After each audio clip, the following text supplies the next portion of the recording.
Hello and welcome to another episode of Christine's Coloring and Crafts.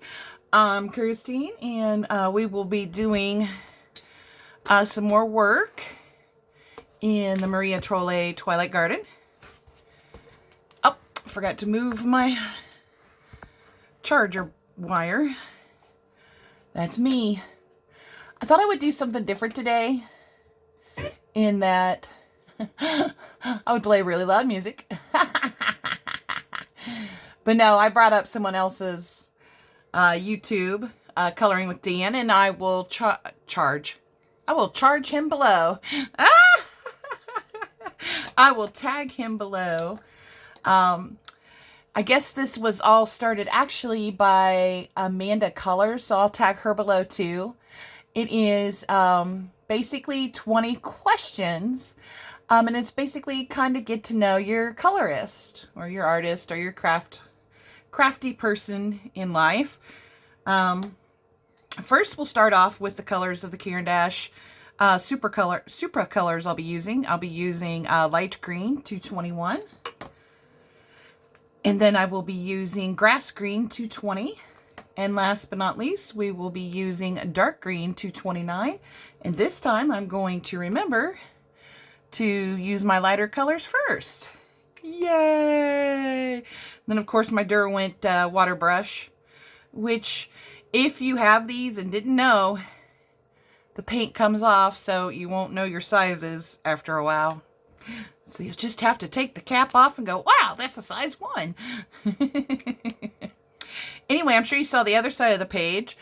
And before we get started, first I want to show off some pencils I got with the intention of having them for the group colorists at the group home where my sister is at. And they're called the H&B, and I don't remember where I saw these at, but I saw them somewhere on YouTube.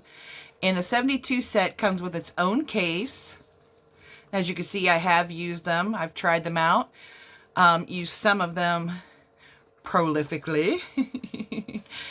And they were only like, at the time that I got these on Amazon, they were only like $13.95 plus tax.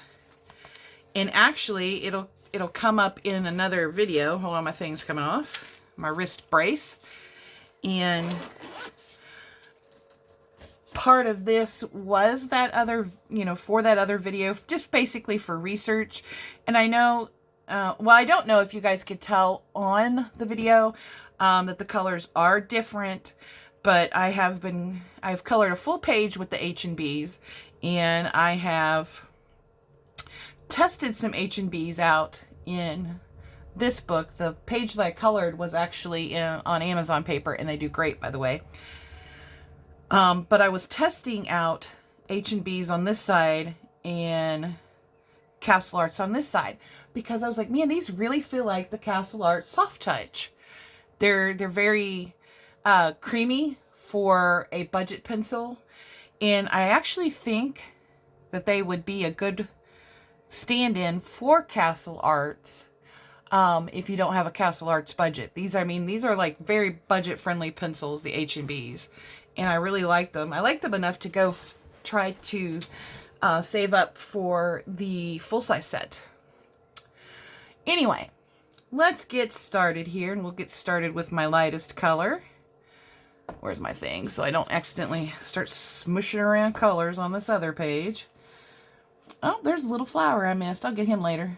But anyway, it says answer with as much or as little detail as you're comfortable with. So I haven't really read the questions. I heard Dan read the questions and answer them, but I didn't want to pay attention to the questions specifically themselves because I thought this would be a fun thing to do while I color in this book and get one step closer to finishing this page up. So question number 1, where do you live? Well, I have lived here, not in this particular house, but I have lived in this area for nearly all my life, and that is Dayton, Ohio. Yay, Dayton! And surrounding areas. I've lived all over the Dayton area, including Miamisburg, West Carrollton, Kettering, and even Centerville. And Dayton itself, east, west, every side of Dayton you could think of. And I'm currently settled up in basically East Dayton, but it's not East Dayton. We're just outside. All right, now question number 2. When did you start coloring? So I started coloring in 2020 while at work, when we still had an office. Sometimes we would actually get a break between calls. So I got a couple of just basic coloring books, like from Walmart, Meijer, Kroger, etc. And Crayola colored pencils. I never knew there was this whole big world of... Actually, I think I started in 2019. Yeah, I think I started in 2019. I'm sorry, guys. But anyway, I didn't know there was this whole big world of coloring and so many people who color. And I guess there probably really wasn't a huge boom, I would say, until COVID struck. We all went home to work, and me being a social butterfly, it was very stressful for me. I mean, don't get me wrong, I love being able to just roll out of bed and go across the hallway and start up work. I'll take a drink here. You know, that part was kind of nice. It's really nice. I do enjoy that part, but it was still very stressful because we no longer had the socialization that we had when we had an office. And I was really missing that. So I was on YouTube one day and I was just like, well, maybe there's a couple coloring channels. And I did find some coloring channels, which was very nice. And I started getting introduced to this whole new world of just lots of people coloring. So that's basically how that started. And it just kind of snowballed from there. I seen a bunch of other artists and colorists having so much fun making YouTube videos. I thought I would do it too. Number 3, why did you start your own YouTube channel? I basically just answered that. But yeah, I seen several colorists were just having a good time. A lot of people were watching. Some of these colorists would go live, in which I think I've only done one live. But a lot of these guys would go live or they would do videos and they just looked like they were having so much fun. I kind of wanted to join in on the fun. And I thought it would be a ton of fun. And I was right. This is fun doing videos. Kind of low key. I mean, I usually do one a week. Sometimes I skip a week. But it is really fun. I enjoy it. Number 4, other than coloring, what do you like to do in your free time? Well, I like to play Pokemon Go. And I like to play word games. I also like to play with my birds. But one of the things about Pokemon Go is that it gets me outside and gets me out, out there playing, getting some fresh air, just like I used to do when I was a kid and didn't need a phone or a game to get me outside. But it does it. And so it helps me enjoy walks in parks that I frequent.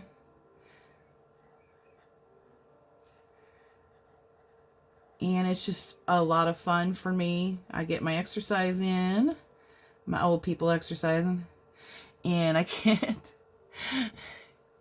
to make friends too, because a lot of us go to the parks and play the game. In fact, we are having a community day this Saturday. So I've already scheduled off of work. And, you know, you'll see me, if you're local, you'll see me at one of these parks playing. I love going to play. At least I hope. If we have really bad weather, I guess I'll be in my car. Boo. But I'm finally back to a point where I'm only in my car for the game when the weather's bad or I'm in like a super duper hurry. Excuse me. Anyway, number 5, what do I do for work? Well, I know I've talked about it many times, complaining about callers who are extremely rude and they curse at you and they panic and they get all upset and excited and in arms, and a lot of them are just not good people. That's why I tell people, you know, if you got to call someone at a call center, please be nice. I know that something may not be going your way, but you can act like a 5-year-old and get stuck on the phone even longer because you got to take all that time to gripe and complain about it. Or you could be an adult, let me do my job, and set you on your way, no matter what may be going on. But anyway, my job basically is an account manager in the fraud department. I take calls, I'm going to sharpen this, from irate people. I take calls from happy people. It's not all doom and gloom on the phone. I do get some happy people. I get some very grateful people when I take care of fraud that may be on their accounts. I do work for a very large banking firm that does not have any what you call branches. You can't just go to this bank at a physical location and withdraw money and whatnot. And being in the fraud division means I also will be taking calls from people claiming to be a card holder or an account holder, and they are actually a fraudster or a scammer. I help educate the actual card holders when I finally get a hold of them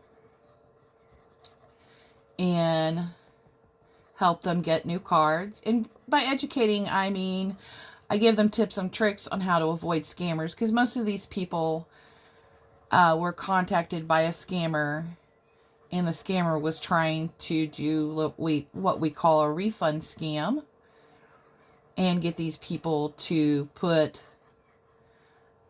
the money on their credit cards, take cash off of their credit cards. And we're not talking 20 or 30 bucks. We're talking upwards of tens of thousands of dollars. And sometimes these people fall for it. Sometimes they don't. Excuse me, they don't even know. The scammers are highly trained social engineers. And they will call people up and tell them they are from such and such a bank. And they can name any bank name. But then they will tell these people that all of their accounts are compromised by telling them their charges from Amazon or PayPal, or even some more risque sites like the word starts with P but sounds like corn hub.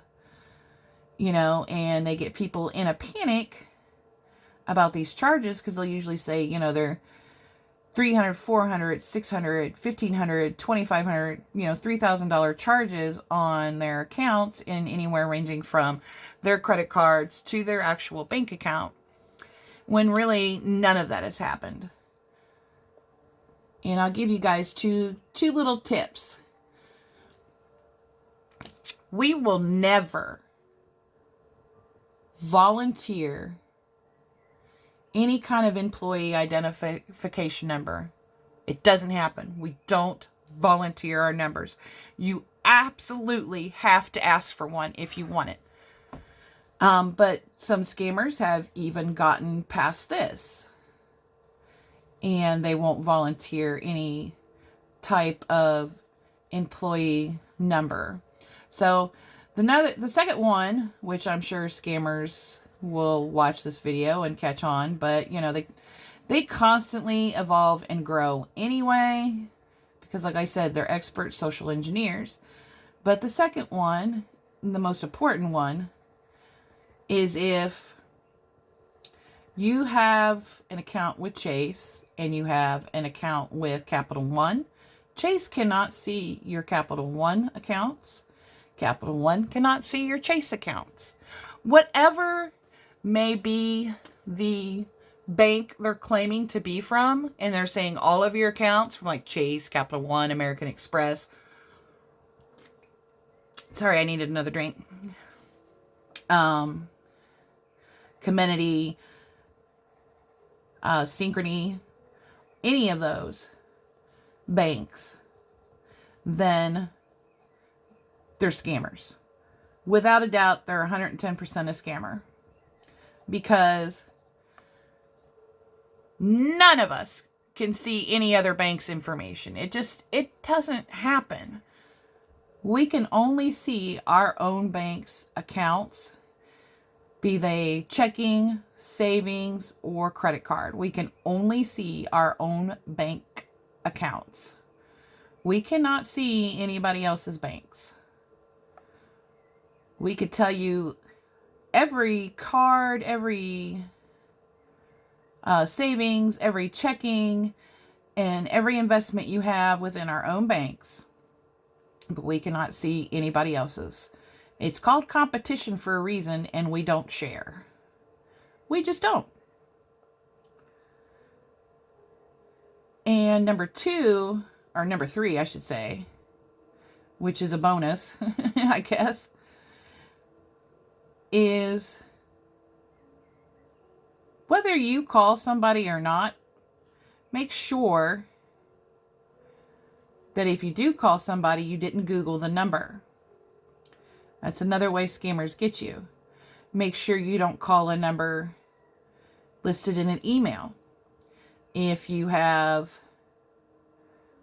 a checking account or a savings account and no credit cards, but maybe you have a debit card, always call the number on the back of your card or on your statement. So somebody calls you and say they're from Chase Bank and they want to talk to you about possible fraud on your account. Tell them, thank you. I will call the number on the back of my card, and then hang up. Don't give out information. Don't confirm information. It does make our jobs a little harder, but those of us who are trying to prevent fraud will understand. We always will understand. It's not a problem. We do make calls out to customers from time to time. And then a bonus, number 4, if they can hack your number and make it look like they're calling from your number, they can hack our numbers and make it look like they're calling from our number. So if your call waiting says Chase Bank, Capital One, or whoever, trust and believe that it may not necessarily be us calling. That is not always the case. So again, tell them thank you. I will call the number on the back of my card or on my statement, and then hang up on them. Now this may make life a little bit harder, because a lot of times if we call you, we've already notated the account a certain way for verification, and we've notated it for the hardest form of verification we possibly can. But that's all right. Would you rather have to go through all the hula hoops to unlock your account, or have to go through all the hula hoops to repair your credit? Think on that. So those were the bonus things from someone who specializes in not only reacting to fraud that has already occurred, but also to someone who has taken proactive steps to prevent fraud from occurring. And if you're ever in doubt, always look up Scammer Payback on YouTube or Trilogy Media. The only warning I have for Trilogy Media is that they are young gentlemen who really love the F word and a lot of cursing. I don't mind cursing, so I don't mind watching them. But I do enjoy both Trilogy Media and Scammer Payback to keep up to date with some of the ways scammers work to get your money. And this is $1 billion business. So there's not anything stopping that train anytime soon. But if we all work together, maybe we can get that train to stop eventually. Or at least slow the heck down. Anyway, that was a long one. It says, what is your favorite coloring book right now? Let me sharpen this here. Oh, excuse me. That is a really tough question because I have been coloring in the Camellia Angel Cova books because they're always one of my favorites, especially at work when I do have someone screaming in my ears, which can occasionally include a very upset fraudster. Trust me, I'm laughing at fraudsters. Everybody else I do kind of feel bad for. I know we like to say we don't care, but we're in the customer service business because we care. So sometimes our frustration, we're just like, I don't care how long you've waited on the phone. I don't care how mad you are. Some people, I really do care how mad they are or how long they've waited on the phone. But anyway, the Camellia Angel Cova books, the minis, the 50 minis, like, 50 prehistoric miniatures, which right now that one's one of my top faves. And spring miniatures, because, hey, springtime. Those are one of my top favorites that I like to color in while I'm at work. But right now, I have just been in a mood to color in my Joanna Basford and my Hannah Carlzon and Maria Trolle books. I would say right now, though, Summer Nights by Hannah Carlzon is at the top. I've done several pictures in that book, so I'm going to call that one the top for now. But it does change. Not all the time, but it does change.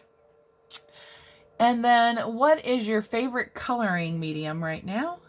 Right now, my favorite coloring medium is color pencils. It has pretty much always been colored pencils. I do like to use markers. I do like to use watercolors and acrylic paints. In fact, I made ornaments for Christmas with my acrylic paints last year. And that was really a good time. And like right now, I'm just enjoying, though, using my colored pencils. I've been using the Prismacolors so much for the books that I color in while I'm at work, which is literally right behind me. I just got a set of drawers to put the Prismacolors in over there because I've been using them pretty much regularly and nonstop. Because I love using them in those books. They're just so easy to work with on that Amazon paper. It's nice. But also, as you can see, I'm enjoying my Caran D'ache Supracolors too. I'm having a good time with those. And enjoying myself with using this particular colored pencil medium.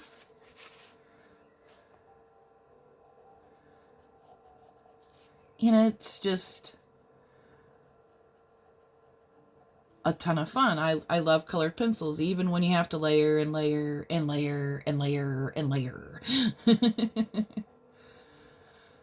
inlayer. Anyway, let's see. The next one is, how many coloring books have you completed? I am sad to say that I have not completed a single book. I've got probably upwards anywhere to 80 to 100 books. I am pretty close to completing a couple of books, but I mean, we're talking like within 5-10 pages. Especially, oh, I can't think of her name. The book is called Teacup Kittens. Kayomi Harai, I think is her name. I'm probably butchering it too. But it's really a cute book. The only reason I haven't finished that book is because I've made so many copies of each page, and I'll color them again and again, but I need to go finish it because I really, really love that book. It is just so cute with all the little kittens in literally teacups. All right, and then the next one's kind of funny. Do you have any secret skills? Well, if I did have any secret skills, they wouldn't be a secret anymore if I told them. I don't think I have any secret skills. I mean, I know I'm expert level at reading people.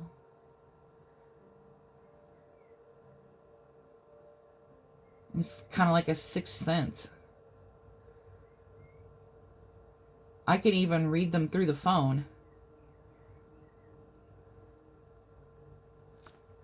It's rare that I would be wrong. It's more common that I would ignore my senses and ignore the fact that they're screaming bad person, and I interact with them anyway, than it is for me to actually be wrong about a person. Not bragging, because I have definitely made the mistake. And no, I can't remember which way I went. So we'll just go over it again. I have definitely made the mistake of ignoring my senses and interacting with someone I know not to be a good person. Number 11, do I collect anything? Do colored pencils count? I mean, I do have a ton of them. But besides colored pencils, I do like to collect die-cast cars. Now, I haven't bought any in years. In fact, my boyfriend has bought more for me than I have bought for myself in years. And I'm very super appreciative of that because he knows I like those cars. So I'm glad that he gets them. And they can range any size from the Hot Wheels to the 1/18 size. In fact, I have a die-cast, almost exact replica of the first car I bought brand new. And I got this while the dealer was still open, and I got it at the dealer. And it is like basically my prized car, and it doesn't even look great. It was a poorly made thing. But it's my car. I'm happy. And when the cats broke my die-cast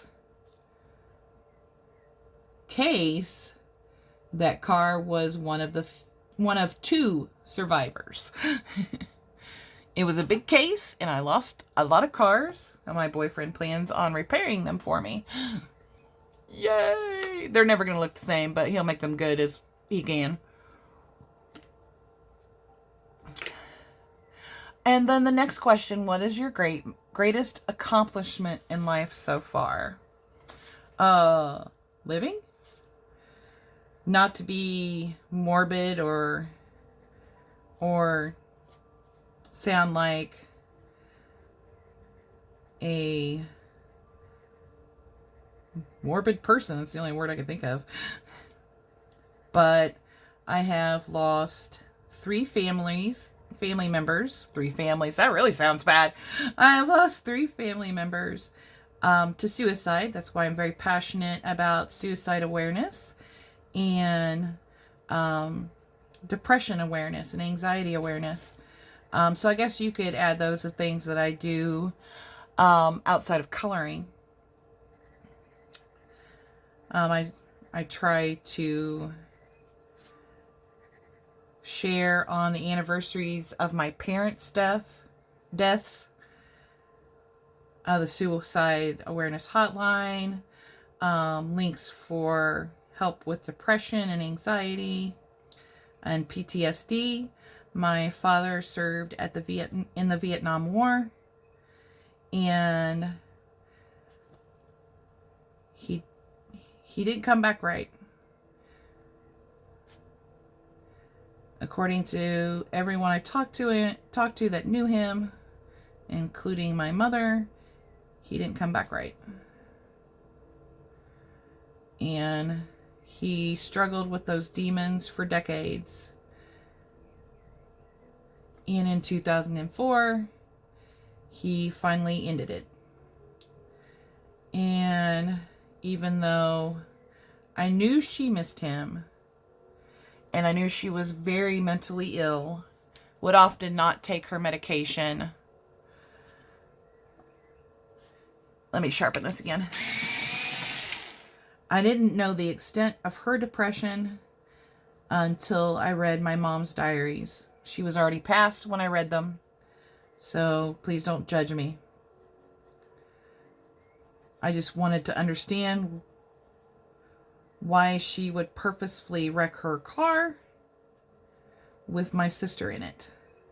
My sister did survive, thankfully. They both survived it, actually.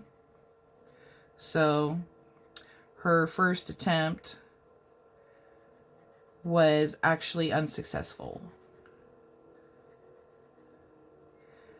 Now her second attempt, I can't 100% say was an attempt. I just have to go by what I read in her diary, or diaries. There's several of them.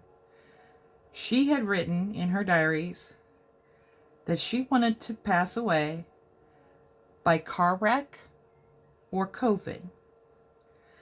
And 2 weeks after her car wreck, she did in fact catch COVID. Now, mind you, she had been inoculated. She had gotten a shot, but she caught it anyway.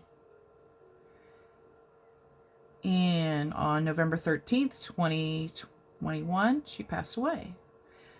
And while we had a very, very rocky relationship,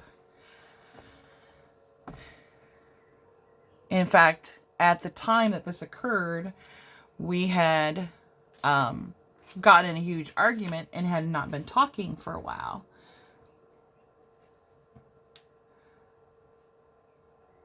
More so because I needed the break. I'm on the grass screen, by the way, than anything, but also because she had once again stopped taking her medication and started flipping out on everyone. And I mean everyone. It's like, there's a reason that the state took me when I was a child from my parents. Anyway, so that is why I think that living is pretty much my greatest accomplishment in life. If I had to really think about something else, I don't know what else I could really come up with. I mean, I had 2 beautiful children that I love and adore. They're adults now. I would say they're pretty good accomplishment. There was a time when I thought being drug-free was an accomplishment, and I'm not saying it's not. I'm just saying that I have been clean long enough that it's now just a part of daily life. Because my father's death affected me so harshly, and getting help was such a taboo thing. It was a thing you didn't do in my family. You did not go see therapists, psychiatrists, what have you. You just didn't do it.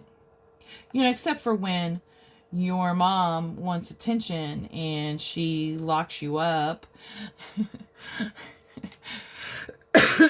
for 45 days in a teenage institution back in the late 80s, claiming that your child was saying they were a member of a gang. Yeah, what gang would I be a member of? It's Dayton. And while yes, I know there's gangs in Dayton. Come on now. And that I was pregnant and blah, blah, blah, blah, blah. Anyway, none of that was true.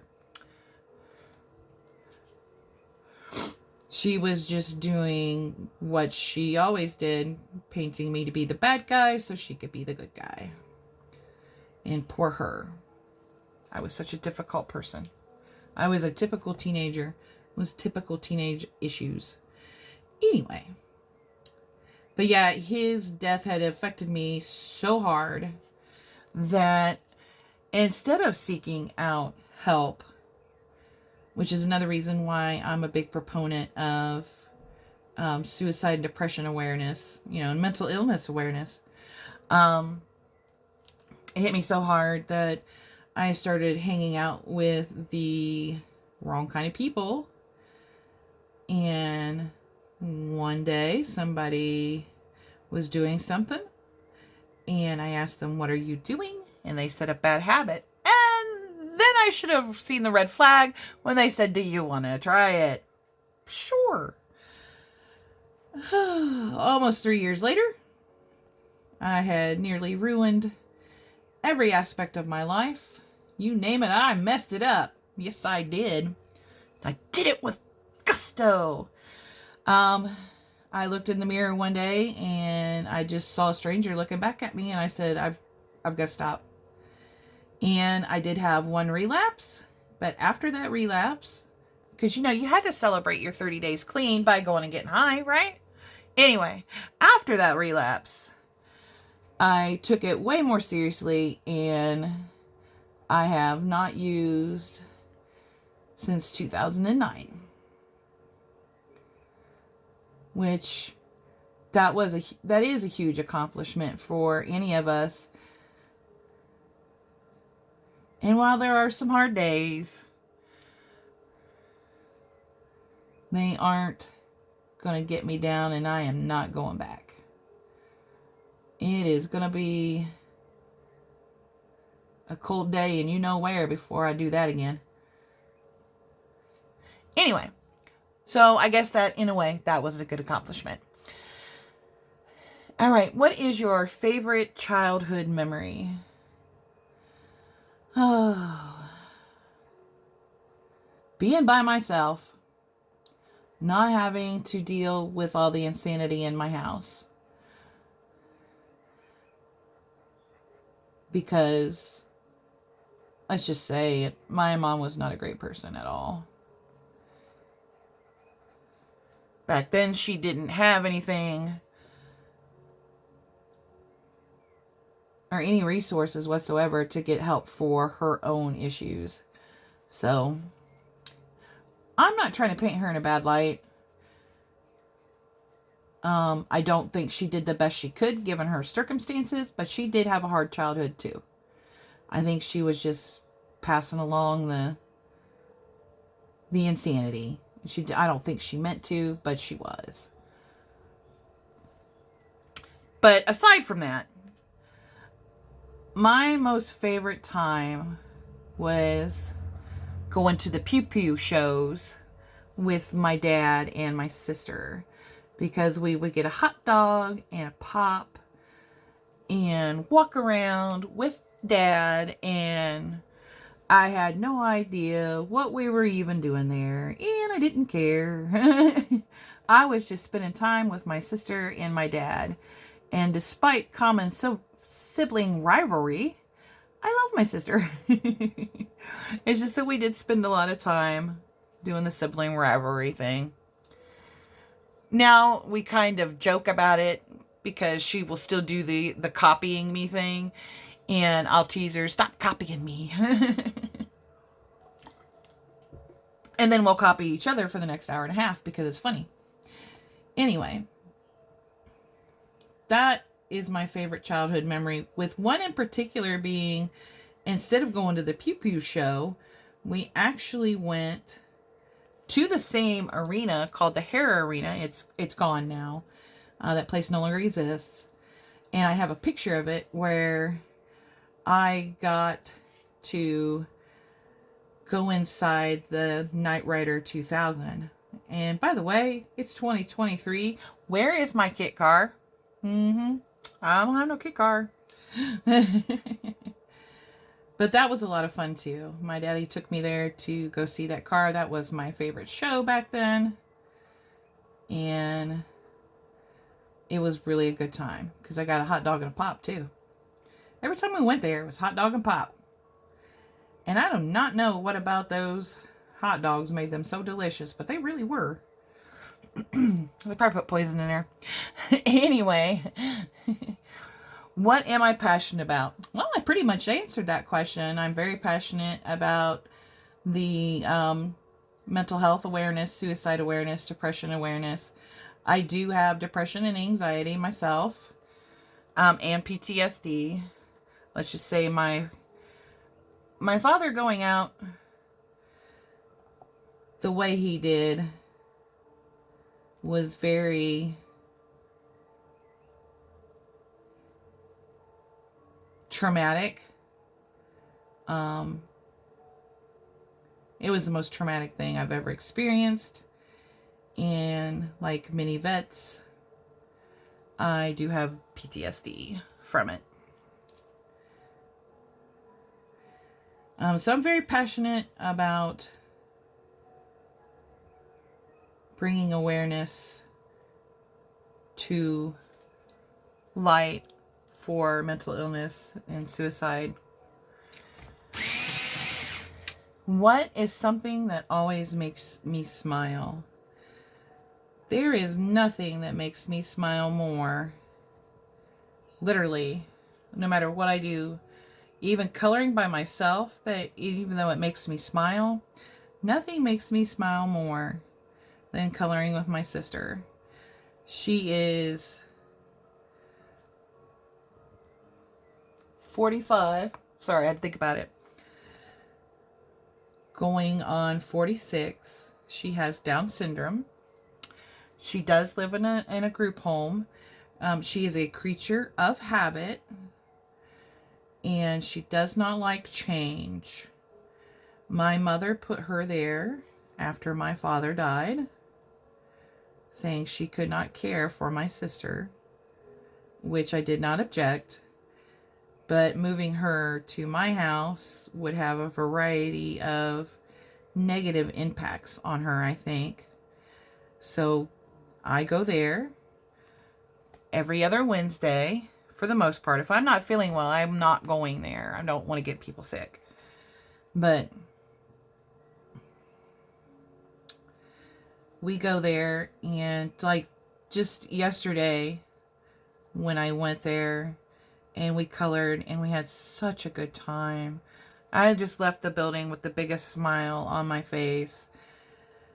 And I literally said out loud, that was the most fun time I've had in a long time. I even stayed longer than normal. Usually I'm up and out by 4:15, 4:30 because dinner's supposed to be out by 4:30 for them. It was running a little late yesterday, which is fine. I don't mind. I just don't want to distract her while she's doing dinner because she's going to promptly get up and go take her shower after dinner. So I know her routine. She eats, then she goes and showers. Anyway, it was just such a good time, and it just, every time I leave there, I have a smile on my face, but yesterday was just an extra big smile. I just really enjoyed spending time with her, you know, and some of the other people come to the table and color with us, and it's just really a good time. and one of the other residents was just cracking up some good jokes. Kept playing with my key ring, like my key fob. And I was like, boy, if I go out to my car and my trunk's wide open, I'm gonna get you. And he would just giggle. So it was just fun. All right, name 3 coloring books that are on your wish list. Oh, really? Well, I could go to my wish list here on Amazon, and one of the ones I want really, really bad is Chris Reinick's Morning Scribbles Coloring Book Volume 1. I really, really want that one. I really want the Enchanted Faces Hannah Lynn pocket-sized coloring book. It's Enchanted Faces, Mermaids, Fairies, and fantasy-sized, fantasy pocketbook sized. And there is a Maria Trolle one that I want really, really bad too. There it is. Moon Valley. I really, really want Moon Valley. So bad. Ah. Let's see. And what is your favorite random fact? Favorite random fact. Oh, that's a tough one.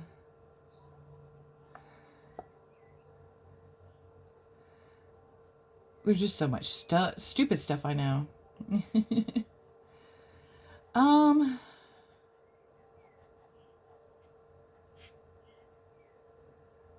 Oh man, I can't think of anything. I'm drawing a blank. I should have prepared for that because I remember Dan also drawing a blank. Excuse me. Well, poopy heads.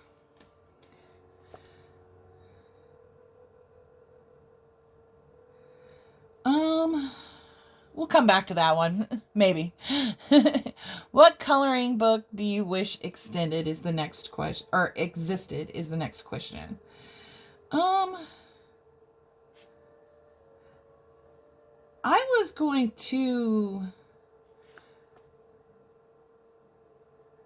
say nothing really, but now that I think about it, even though I really don't like Disney, I would like a really good, because the ones I've looked at are all the books I've ever seen. I would like a really good book because the ones I've seen are just, they're terrible. Even the Kincaid one, I don't like it. I'm going to sharpen this. So I would think a good Disney book for adults to color, so I can color Disney like my sister likes to color. She doesn't care that I'm not a huge Disney fan and I don't color Disney, but I think it would be fun to color Disney with her. It's that or a coloring book of a certain brand of cars that I know definitely doesn't exist, and that would be from the car line Saturn. The defunct car line Saturn. I know of no existing coloring books for that specifically, which is kind of sad. I do own a Saturn. I have owned it since 1995, brand new. I have raced that car for 12 years. And now it currently sits in my garage with historic tags on it. Tag. It's Ohio. We only get one. Anyway. We used to get two. Now we get one. I think it would be kind of fun to color Saturns. It'd be stupid, but it's fun. All right. What is a challenge you have faced and overcome? Well, that is something I've also already mentioned, and that's drug addiction. So maybe it's not such a super duper accomplishment anymore. Now it's become a regular piece of everyday life. But it is still an accomplishment because it is said that less than 1% of us make it from the particular drug I use to self-medicate with. And so far, so good. I've made it. Ha ha ha.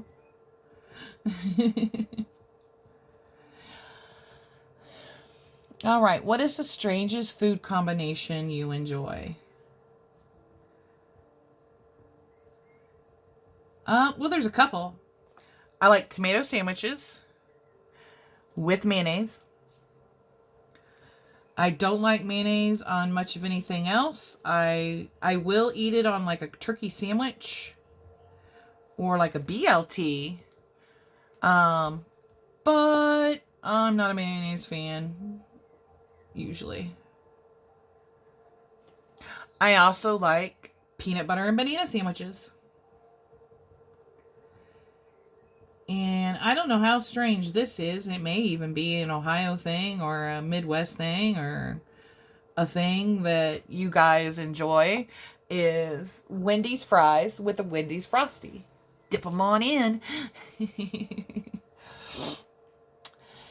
All right. And I still haven't thought of a random fact. I cannot believe I can't think of a random fact. Just completely a blank. I mean, I guess the closest I could come is my years in wearing a badge is the unbelievable amount of dollar bills that hold drugs. Yuck. That one's kind of gross. So, anyway, I guess I will just finish up doing this greenery off camera myself. And if you're a content creator, feel free to share this and do the quiz, the random, I guess, random facts, or get to know your YouTube creator thing. And don't forget to tag Amanda Colors since she's the one that started it. And then tag me so I can see your answers. Anyway, I'll go ahead and end this video. And I'll finish the greenery off. In the next video, I'll also fill in that guy that I missed. In the next video, we'll go ahead and do our background. I think we'll go ahead and use the distressed oxide so you guys can see some of the tools that I use, especially to get around in these little parts. And I hope you enjoyed today's video and had a good time with me. Maybe got a few laughs. Sorry if I made anybody sad, you know, with some of it. But at least you got to know me a little bit better. Feel free to tell me a little bit about yourself, whatever you're comfortable with. I'm happy to learn anything about my viewers. And if you don't want to, that's fine too. Okay with just seeing your name. Anyway, I hope everyone has a lovely, colorific rest of your day. And we will see you guys next time. Don't forget to follow me on Instagram. Subscribe to my Facebook group. I will have everything linked below.